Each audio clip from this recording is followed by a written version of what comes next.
It starts with heat, Aries. Not the kind that warms your hands, the kind that melts the lock off a door you've been too busy to open. September doesn't come to flatter you, to smooth your hair and tell you you're doing great. It comes to move you, to pry you out of lanes you've outgrown and throw a flare into rooms you've kept dim on purpose. For Aries rising, this month doesn't just shift the mood, it rearranges the whole map. Creativity and community trade places. Daily work and deep rest collide like weather fronts. Commitments and contracts get rewritten at the table you thought was already set. Money and self-worth stop whispering and start speaking in the voice you've been saving for emergencies. 2 eclipses mark the thresholds. Mercury runs combust from September 3rd to September 30th. Riding so close to the sun, your mind glows white-hot. Your ruler Mars changes signs and decides to negotiate instead of swing. And beneath all of it, slow planets lean hard on your foundations so that the changes you make this time don't slip, they set. If you need one promise from this month, hold it in your palm like a coal. You will see exactly what's happening, what it means for you specifically, and what to do on the days that bend the rest of your year. If you listen, you won't have to shout. If you move, you won't have to run. September is already walking toward you. Step first. From the first week, Mercury combust becomes the hum under everything. Picture your mind as an engine redlining under stadium lights, every detail visible, every emotion magnified, glare everywhere. In the first half of that run, Mercury roars through Leo, your 5th house, the chamber of creation, romance, risk, and the unapologetic child who makes and shows and doesn't ask permission. The temptation is classic Aries meets Leo. Announce, post, promise. Throw your whole chest at the future. You will feel the mic, the headline, the spotlight, the fast climb of attention. And the chart pulls the rope tight between your 5th and your 11th. Sun and combust Mercury and Leo staring down Rahu and Aquarius. The 11th house of networks, friends, audience, the long runway of your next self. Your voice meets the crowd. Your spark meets the field. That is the gift and the trap. You could reach more people in a week than you did all summer. You could also overshare or overpromise in a way that echoes. The cure is powerfully unglamorous and exactly right for fire signs who want results. Draft, don't declare. Say less, mean it more. Use the heat to refine your message instead of scorching the room. Ask yourself, hand on heart, if this wakes 1,000 phones by morning, am I proud of how I said it? If the answer is no, save it. Glare turns truth brittle when you rush. Patience doesn't dim your flame. It focuses it into something that cuts clean. Then the ground shakes under quiet feet. September 6th, Uranus turns retrograde in Taurus, your 2nd house of money, food, body rhythms. The voice you use when you name your worth. This is the backstage electrician opening the walls to expose the wires. No thunderclap, no dramatic crash, just the hush of decisions that will outlast your mood. You stop calling a broken habit fine. You shift a payment, cut a drain, move your phone out of your bedroom like you're escorting a heckler out of the theater of your sleep. You realize the app that eats your focus is not a quirk. It's a leak. You replace it. You realize the snack that spikes your blood, then drops your soul is not a treat. It's a tax. You choose food that loves you back. And while you rewire, Saturn and Neptune retrograde in Pisces work the 12th house like patient surgeons. Structure and spirit turned inward. Restoration that doesn't perform for anyone. Together, this trio becomes your private workshop. The money system that doesn't make you hold your breath. The bedtime that keeps its promises. The self-talk that stops turning your chest into a courtroom. You don't strong-arm this. You change the setup and let your future do the heavy lifting. Then the sky throws the first blade. September 7th into the 8th, the lunar eclipse hits the axis that divides mirrors from rooms. Sun and combust Mercury in your 5th, facing the moon with Rahu in your 11th. Lunar eclipses don't invent drama. They strip costumes. The performance ends. The voice remains. This is where you find out which scenes, friendships, platforms, and circles are scaffolds for your next voice and which are traps that keep you playing a part you no longer fit. A friend's reaction will sting and tell the truth under the sting. A group's vibe will suddenly smell like an old jacket that no longer carries you through weather.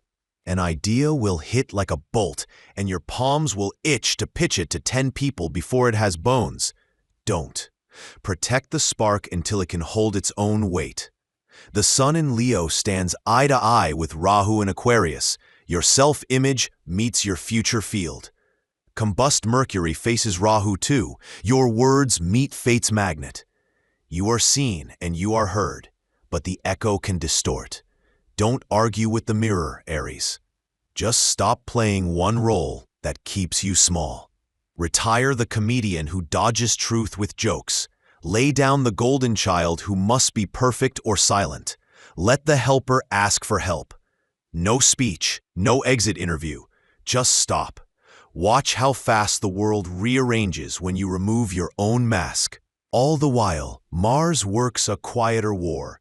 In Virgo, lodged in your 6th house of labor, health, and maintenance, he keeps taking shots across the sky at Saturn and Neptune retrograde in your 12th, asking if you can act without abandoning your rest, serve without treading your sanctuary.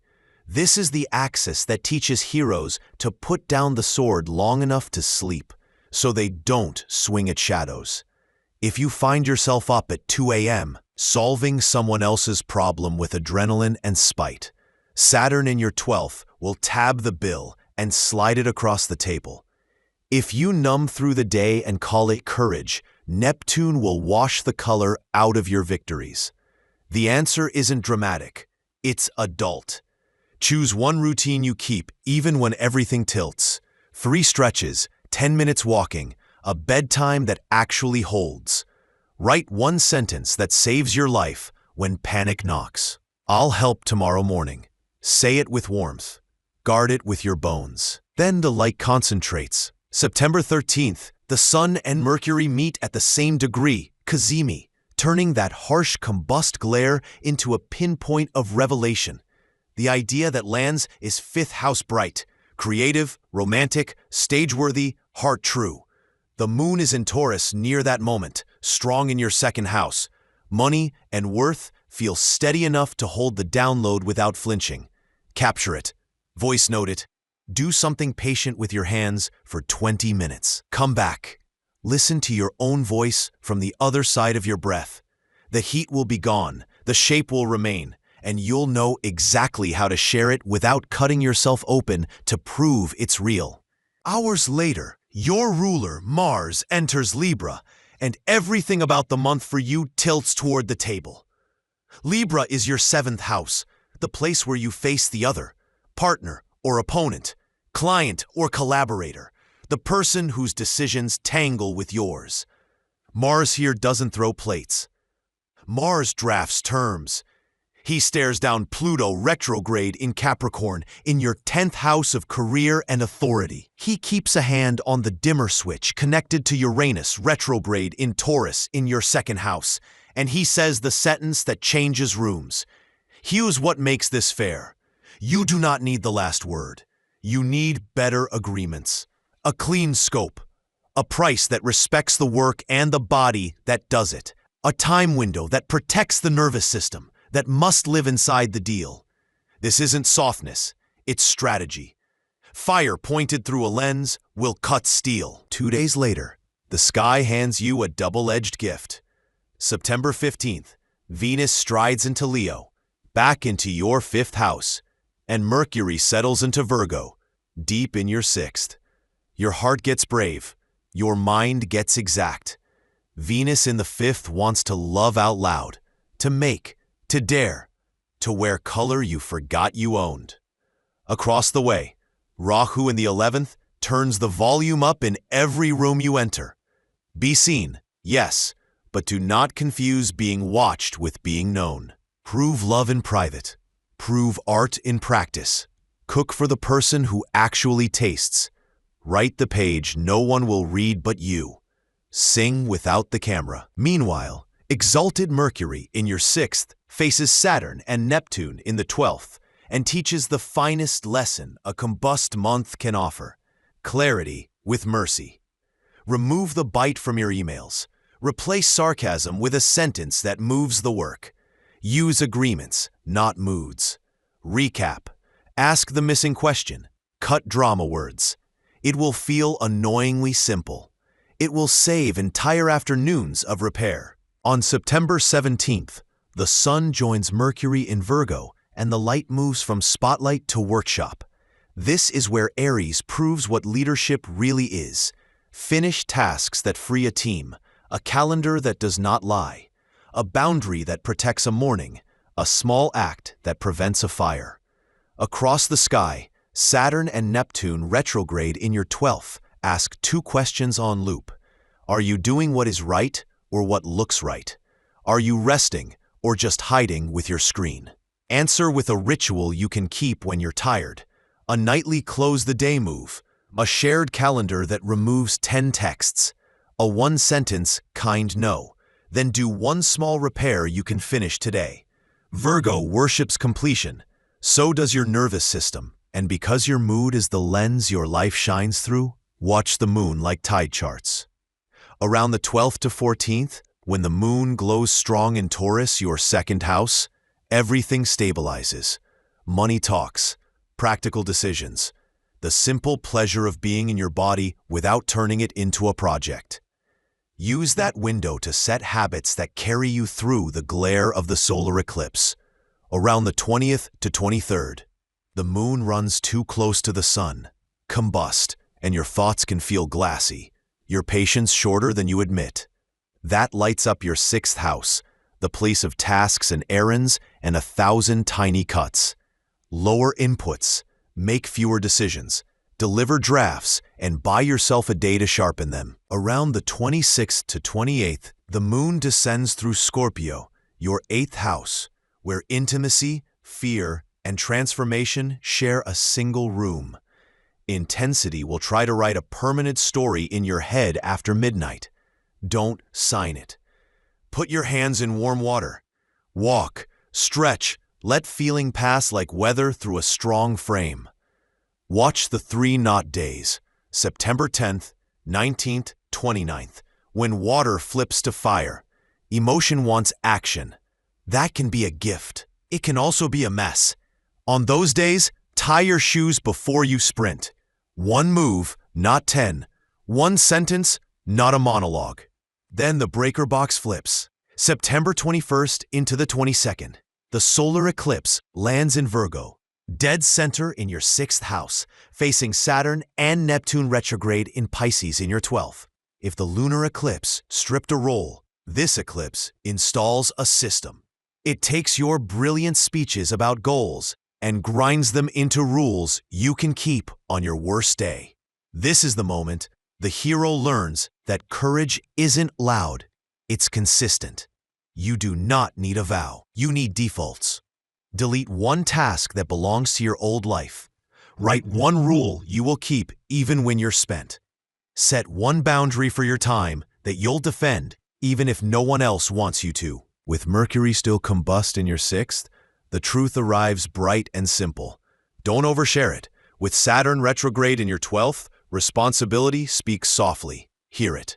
With Neptune retrograde there too, compassion takes a spine. Hold it. Keep the day quiet. Reduce decisions the way you dim a room to calm a child. If someone pushes for the last word, let them keep it. You'll keep your life. While that eclipse engraves new defaults, Venus in Leo keeps facing Rahu in Aquarius, and love and art stay loud. This is where you practice the difference between clout and warmth until it's muscle memory. Does your breath deepen around them? Does your jaw unclench when you're making this thing? That is how your body says yes. Mars in Libra keeps working Pluto in Capricorn and Uranus in Taurus like a craftsman with 2 stubborn materials. Career power. and money systems will try to drag you back into old battles for dominance. Don't take the bait. Write the terms. Put it in writing. Here's the timeline that protects quality. Here's the scope that matches the price. You don't need to win the argument. You need to win tomorrow. The weeks between eclipses and the final day keep handing you scenes. Early on, Sun and combust Mercury in Leo face Rahu in Aquarius again. Identity and voice pulled into the crowd one more time. Clear, not loud. September 3rd, Moon and Jupiter face each other, and your ninth third axis lights up with questions, learning, travel, skills. Take one step toward the horizon that keeps whispering. September 5th, action and growth elbow each other. If you feel rushed, steer, don't speed. September 6th, Uranus retrograde in your second bows towards Saturn in your 12th. Revolution that lets you sleep is still revolution. September 13th, Kazemi insight becomes a blueprint you can fund. September 15th, Braveheart Venus meets the future's pull. If I've land on you, stay yourself. September 17th, leadership equals service. September 21st to 22nd, the system installs. September 30th, Mercury clears combustion and crosses the ecliptic. The static falls away. The line goes clean. The moon in Sagittarius greets Jupiter in Gemini. Belief and skill shake hands. That's the day to sign, send, and then go outside like someone whose body finally trusts their calendar. Let this stop being theory. See it in your hands. On September 5th, you feel the itch to blast a thread about your big vision. You open a doc instead and write the 3-line promise at its core. You walk, you return, you share the strict truth and skip the heat. It lands. On September 13th, a deal that's been grinding your teeth comes back to the table. You breathe. You say, here are terms that make this fair and sustainable. You propose, not posture. You accept half the win and a 2-week review. You sleep. On September 15th, your heart is loud and your mind precise. You don't declare a lifetime on Instagram. You plan 3 dates that fit real lives and order groceries that love both bodies. You keep both promises. On September 21st, the glare is high. You lower inputs, do one task well, and write a rule on a card you can see at midnight. No messages after 7. You keep it, even when your chest begs for one last hit of urgency. On September 30th, you send the thing you've been sanding down all month. The reply is clean. The click you feel in your sternum is not adrenaline. It's alignment. People will reveal themselves around you, as if the month turned all the lights on at once. The friend who keeps it light may go quiet. The colleague who hid behind the group may step forward with spine. A partnership might end, not with a slam, but with a chair pushed back and a nod. Another might begin in the gap it leaves.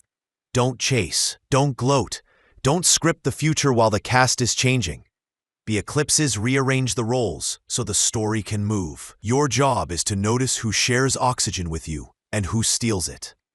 Your body will tell you which is which. Shoulders down, breath deep, stay.